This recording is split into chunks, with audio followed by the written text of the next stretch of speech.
Channel को subscribe करो पहले। हाँ जल्दी करो, मुझे पता है कि आप लोग नहीं करते, वीडियो देखते हो लेकिन सब्सक्राइब नहीं करते। ये लाल कलर का बटन नहीं से दबाओ, जल्दी दबाओ, जल्दी दबाओ, फिर मैं शुरू करूँ। दबा दो जल्दी, दबा दिया, घंटी भी दबा देना, ठीक है। ऐसे गांव में तुंग तुंग नाम का एक लड़का रहता था। तुंग तुंग बहुत ही गरीब था। उसके माँ बाप बचपन में ही मर चुके थे। वो दूसरों के खेतों में काम करके अपना पेट पालता था। एक दिन काम खत्म करके तुंग तुंग पेड़ की छांव में बैठकर चुपचाप खाना खा रहा था। तभी गांव के दो शैतान बच्चे आए और बोला, क्या रे भूखे बिना पानी के खा रहा है, ये ले पानी।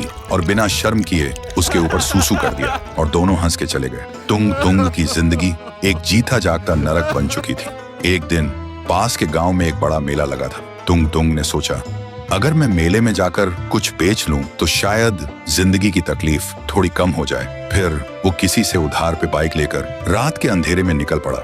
मगर कुछ दूर जाने के बाद एक तेज रफ्तार गाड़ी ने उसे कुचल दिया। उसका सिर सड़क पे कुचल गया था। उसका लाश रात भर वहीं रास्ते पर पड़ी रही और सुबह उसकी लाश के पास सारा गांव जमा हो गया। कोई कोई कह रहा था, अच्छा हुआ एक भूखा कम हुआ, वैसे भी जिंदा रह के करता क्या था।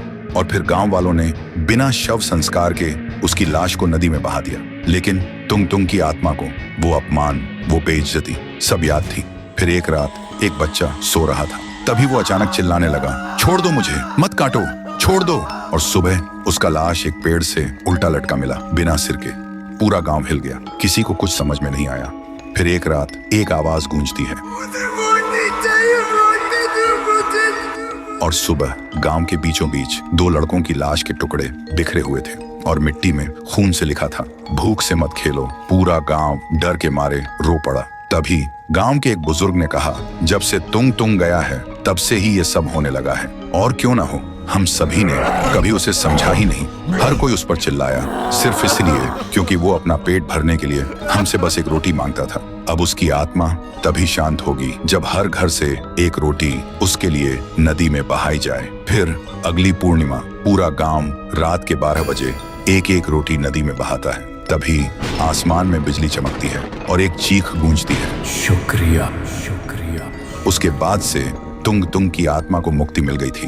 तब से गांव में खून बंद हो गया। गांव के लोग अब खुशी से जीने लगे थे। लेकिन हर पूर्णिमा को आज भी गांव के लोग डर के मारे एक एक रोटी उस नदी में बहाते थे। तो दोस्तों, भूख से बड़ी कोई बद्दुआ नहीं होती। कभी किसी को रोटी मांगते देखो तो हंसना मत।